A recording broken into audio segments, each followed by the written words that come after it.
ছোঁয়াচে রোগ কথাটা শুনলেই কি মনে হয়? ভালাই বাবা, কিন্তু ছোঁয়াচে ব্যাধিটা যদি হতো ভালোবাসার। একজনের ছোঁয়ায় আরেকজন ভালোবাসতে শিখত তার পাশের মানুষটিকে। কেমন হতো জানতে হলে শুনতে হবে আজকের গল্প ছোঁয়াচে।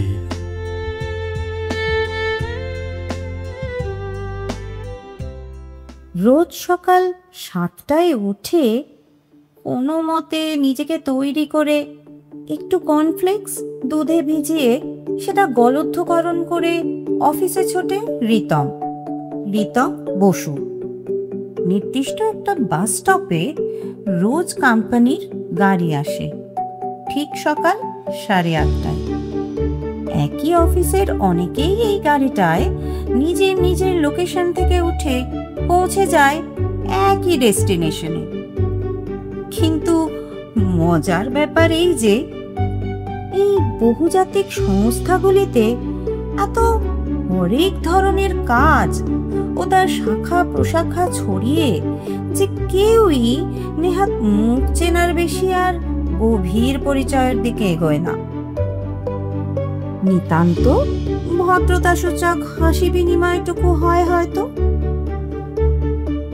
রিতম নিজেও বাসে উঠে ল্যাপটপ খুলে প্রয়োজনীয় মেইল ইত্যাদি চেক করতে বসে যায়। তারপর অফিসে ঢুকে তো সেই যে কাজের মধ্যে ডুবে যায়, ঘড়ির কাঁটার দিকে তাকানোর আর ফুরসতই হয় না। কিন্তু ফেরার সময়ও কোম্পানির দেওয়া গাড়ি অপেক্ষা করে 7টার সময়। যাদের পক্ষে বেরোনো সম্ভব তারা এসে উঠে পড়ে, কিন্তু কেউ যদি দেরি করে তাকে তার মতোই ফিরে যেতে হয় বাড়ির দিকে। হেন একটা দিনে রিতম বেশ একটু দেরি করে ফেলে অফিস থেকে বেরোতে। পিএ মিস গাঙ্গুলি এসে একটা জেন্টল রিমাইন্ডার দেয়, স্যার, আমার কিন্তু ডিউটি আওয়ার শেষ। আজ কি আপনি ডাবল শিফট করবেন? আমি কি বেরোবো স্যার? ও সো সরি মিস গাঙ্গুলি, আমি আজ একটা ক্লায়েন্ট মিটিংয়ে আটকে এদিকের কাজে লেট হয়ে গেলাম। আপনি বেরিয়ে যান, আমিও বেরোবো, একটু গুছিয়ে নিই। নিচে নেমে রিতম দেখল চারপাশ বেশ ফাঁকা হয়ে গেছে। অফিস পাড়ার এটাই চরিত্র। দিনের একটা সময় শহরের ব্যস্ততম অঞ্চল রাত 8টা-9টার পর থেকেই ঝিমোতে থাকে। এখন তো সেই একটা গাড়ি পেতেও মেন রোডে ছুটতে হবে।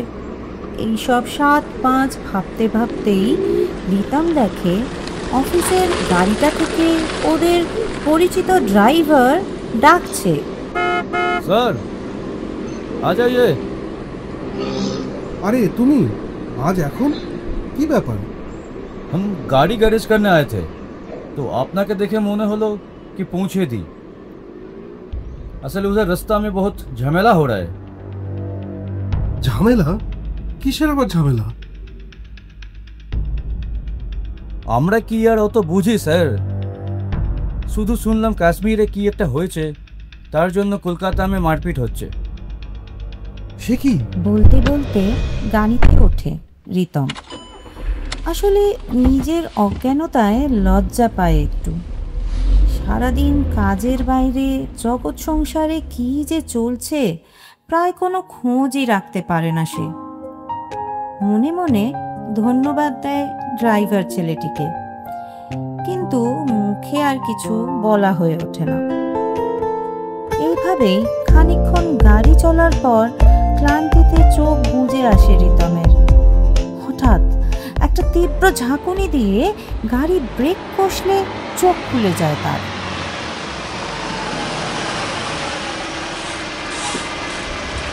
सर आ जाइए, अब आपको उतरना पड़ेगा। কিন্তু এটা কোথায় এলে ভাই? আমার ফ্ল্যাট তো রুবির দিকে। তুমি কি অন্য কারোর সাথে আমাকে গুলিয়ে ফেললে? नहीं सर, আমরা ড্রাইভার মানুষ লোকেশন অত সহজে ভুল করি না। কিন্তু ও যে বলছিলাম রাস্তা में গন্ডগোল হচ্ছে, তাই গাড়ি চলাচল বন্ধ। পুলিশ টিয়ার গ্যাস ছুটছে। আজ রাতটা আমার এখানে একটু রেস্ট নিয়ে নিন না স্যার। সে কি? ও, এরকম অভিজ্ঞতা হবে জানলে অফিসেই থেকে যেতাম। তোমাকে কষ্ট দেওয়া শুধু শুধু। कुछ तो घंटे की बात है স্যার। কষ্ট আমার চেয়ে হয়তো আপনার বেশি হবে। আরে না না, ঠিক আছে, চলো।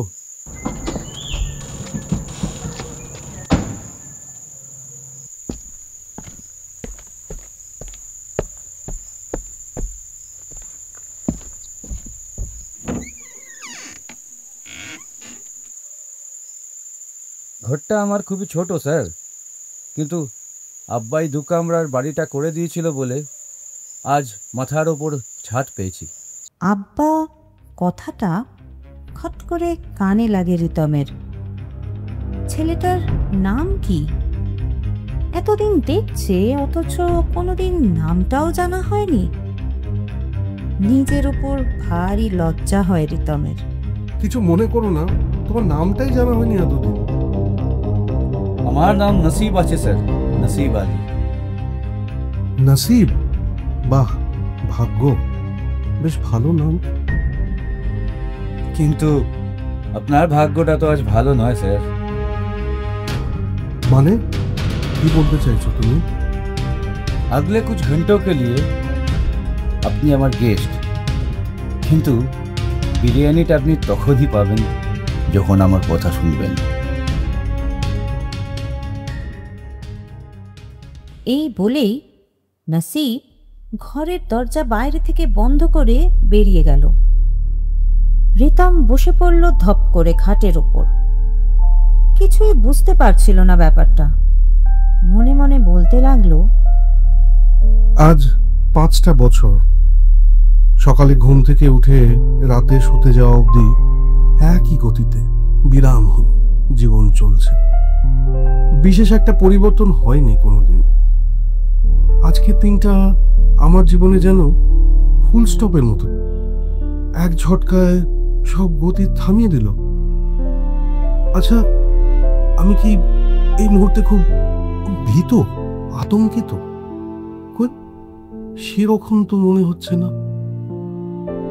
একটু অবাক আর একটু বোধহয় বিরক্ত। কিন্তু আবার ভাবছি, এই যে আমি দুদণ্ড বসে কোনো কাজের কথার বাইরে শুধু নিজেকে নিয়ে ভাবছি, সেটাও তো ভাবিনি বিগত 5 বছরে। ভাবনা হয়তো আরো এগোতো, কিন্তু দরজাটা হঠাৎ মৃদু শব্দ করে খুলে গেল। রিতম দেখল মলিন মুখে শীর্ণকায় এক যুবতী হাতে একটা থালায় বেশ যত্ন করে রুটি আর তরকারি নিয়ে দাঁড়িয়ে আছে। কে আপনি? নসিব যে বলল ওর কথা শুনলে তবে বিরিয়ানি খাওয়াবে, তো সে কই? কি কথা শুনতে হবে সেটাই তো বললো না। আপনি ভাইজানের ওপর রাগ করবেন না যেন। আমি জানি কদিন ধরে ওর মাথা ঠিক নেই, কিন্তু তাই বলে আমার ভাইজান খারাপ মানুষ নয় স্যার। কিরকম ভালো সেটা তো বুঝতেই পারছি। আমাকে এখানে এনে আটকে রাখার কারণ কি? আর এই যে আপনি দরজা খুলে খাবার নিয়ে এসেছেন, আপনার মনে হয় না যে আমি আপনাকে এক ধাক্কায় ফেলে যে কোনো মুহূর্তে পালিয়ে যেতে পারি? সেটা আমি জানি স্যার, কিন্তু আমিও তো চাই আপনি নির্বিঘ্নে বাড়ি চলে যান। শুধু যাবার আগে খাবারটুকু খেয়ে নিন স্যার। এ তো আচ্ছা মুশকিল। হেই, তোকে না मना করেছিলাম ইধার না আসতে? যা উধার। দরওয়াজা क्यों খোলা আমাকে না বলে? না রে ভাইয়া, তুই এরকম করিস না, ওনাকে যেতে দে। ওনাকে যেতে দিলে তো তোকেও যেতে দিতে হবে রে বোন। না না না, আমি কোনো কথাই শুনবো না। তুই যা यहाँ से। খানাটা যখন বোন দিয়েই গেছে, খেয়ে নিন স্যার। গরিবের বড্ড কষ্টের রোজগার। নষ্ট করবেন না। শোনো নসিব, যেও না, আমার বলো সবটা, কেন আমাকে এখানে আনলে? কিন্তু কোনো উত্তর এলো না। সেই রাতে একসাথে এত কিছু ঘটলো, স্নায়ু বোধহয় এত কিছু ঠিক নিতে পারছিল না। খানিক বাদে শুয়ে পড়ল রিতম। আর কি আশ্চর্য, ঘুমিয়েও পড়ল। পরের দিন ঘুম ভাঙল বেশ একটু দেরি করেই। রোজের ওই ঘড়ি ধরে ওঠার তাড়াটা তো ছিল না। ঘুম ভেঙে প্রথমে সবটা মনে করল রিতম। তারপর ভাবল, আজ অফিস না গেলে কি কি হতে পারে? কেউ কি খোঁজ নেবে? না, কেউ নেই তার। সবার সাথেই শুধু কাজের সম্পর্ক, আর কিচ্ছু নয়। ওদিকে অফিসে ততক্ষণে বেশ কর্মব্যস্ততা শুরু হয়ে গেছে। স্যার, মিস্টার বাসু তো এখনো এলেন না, ফোনটাও সুইচ অফ বলছে। জেনারেলি উনি না এলে মেসেজ করে দেন বা আগে থেকেই বলে দেন। Now, that is what calls irresponsibility. He should have picked up the phone at least. Sir, কিন্তু এরকমটা করেন না সাধারণত। কোনো এমার্জেন্সিও তো হতে পারে স্যার। এমার্জেন্সিটা আসলে এখানে। আজকের ক্লায়েন্টস মিটিং এ কি হবে সেটা ভাবুন আগে। ফাইলগুলো কি আছে নাকি নিয়েই হওয়া হয়েছে? না না, সেগুলো অফিসের কাবার্ডেই আছে। কিন্তু ওনার একটা খবর, মানে ইয়ে sir. Now, do you want me to visit him at his residence? Oh, come on, Miss Ganguly, be professional. আসার হলে আসবে, আর এলে আগে শোকজ লেটার পাবে। আপনি যান, মিটিংয়ের ব্যবস্থা করুন, আমি ক্লায়েন্টের সাথে মিট করব। Yes sir. আসলে এটাই বোধহয় নিয়ম, বি প্রফেশনাল। এর বাইরে হিউম্যানিটি বলে তো কিছুই নেই। আজ আমারও কিছু হলে এই ব্যবহারই তো পেতাম। অথচ কি আশ্চর্য, জীবনের কতগুলো ঘন্টা, বছর আমরা এই কর্মস্থলেই ব্যয় করি। যাই, সেই কর্মটাই করি।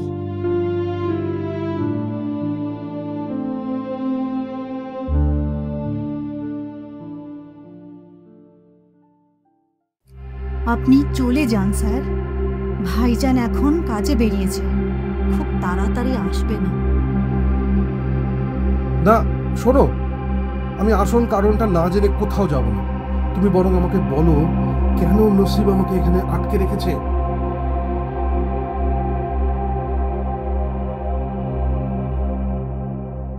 বেশ, তবে শুনুন।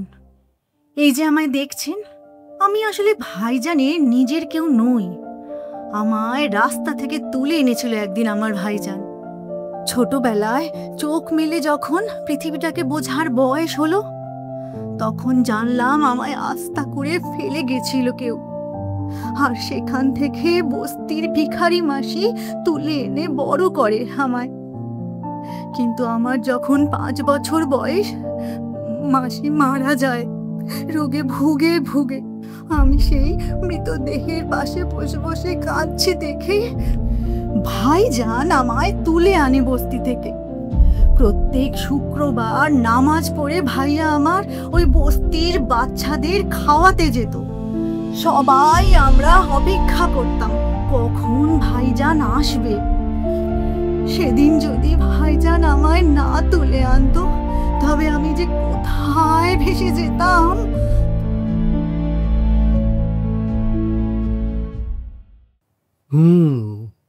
বুঝলাম। তারপর? আচ্ছা, তো তোমার নামটা কি? ভাইজান আমার নাম দিয়েছে আসমা। ভাইজান বলে ওই আসমানটা সবার জন্য একটাই। সবাই আমরা একই আসমানের নিচে বেঁচে থাকি। ওই ঈশ্বর বলো বা আল্লাহ, সে কাউকে কম বা বেশি ভাগ করে দেয়নি। তার কাছে সবাই এক। ভাই ভাইজান বলে, তোর জাত জানি না বোন, কিন্তু তুই হলি আসমা। সবাই তোর ছায়ায় বেঁচে থাকে।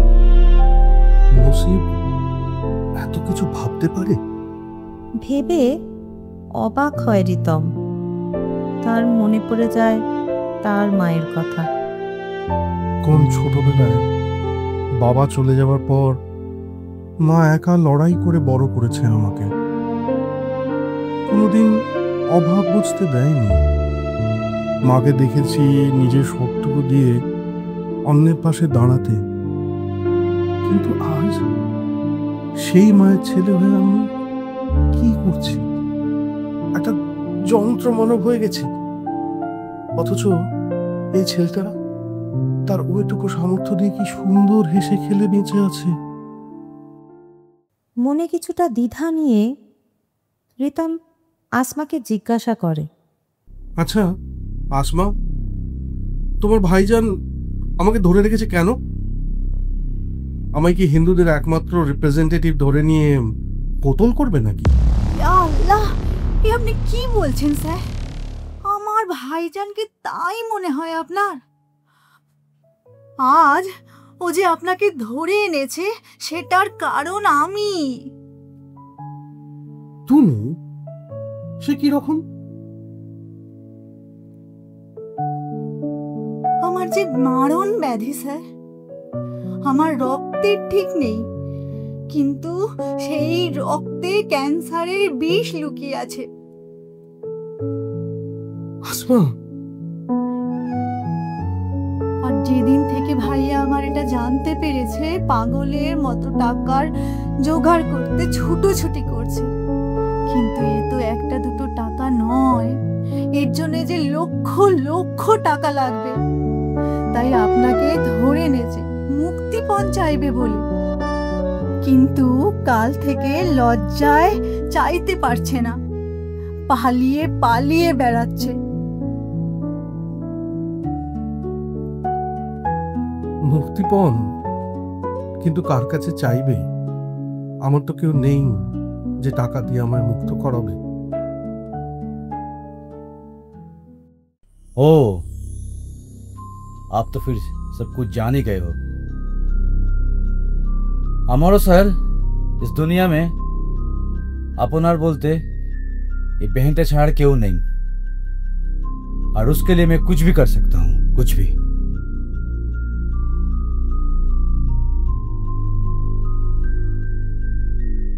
নসিব, তুমি কিন্তু কিছুতেই চেষ্টা করেও কিডন্যাপার হতে পারবে না।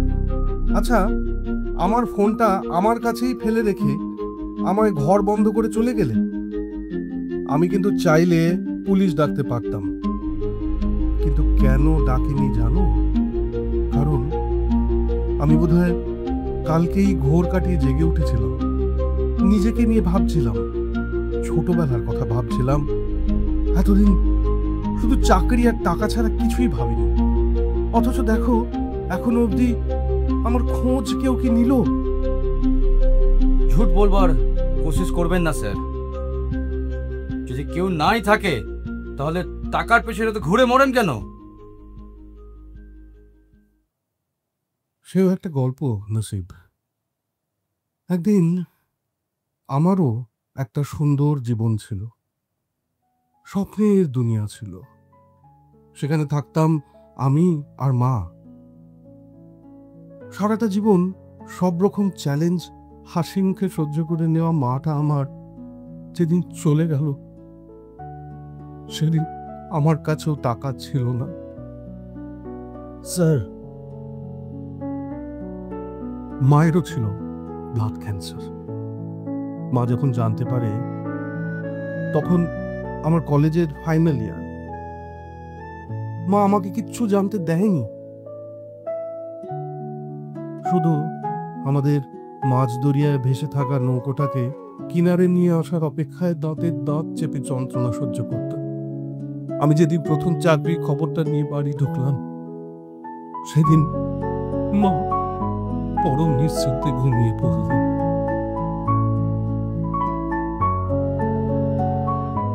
স্যার, এ কি বলছেন স্যার? স্যার কেন? আমাকে দাদা ভাই বলতে পারিস না বোন? দাদা ভাই? যে টাকার অভাবে মা আমার চলে গেল, সেই টাকাকে জেদের বসে জোর করে দিনরাত খেটে আলমারি বন্দি করার নেশায় পেয়ে বসেছিল আমায়। কিন্তু আমি ভুলে গেছিলাম জীবনের জন্য জীবিকা, জীবিকার জন্য জীবন নয়। নাসিব, আমরা দুই ভাই মিলে পারবো না এই ছোট বোনটাকে সারিয়ে তুলতে?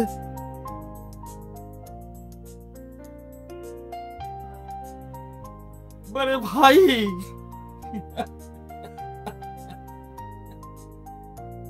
আমি ভাবতাম যাকে তার বাপ মা রাস্তায় ফেলে যায় তার কপালে কি কখনো সুখ থাকে?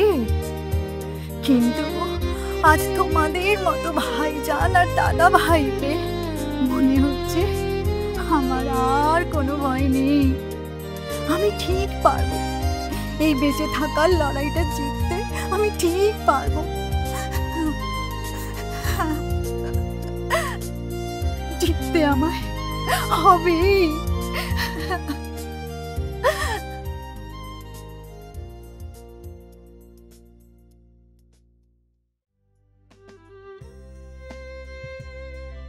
কি মনে হয় না এমন এক ছোঁয়াচে ব্যাধিতে ভরে যাক এ পৃথিবী, যেখানে একজন মানুষ শপথ নেয় অন্যজনকে বাঁচিয়ে রাখবই, বাঁচাবই।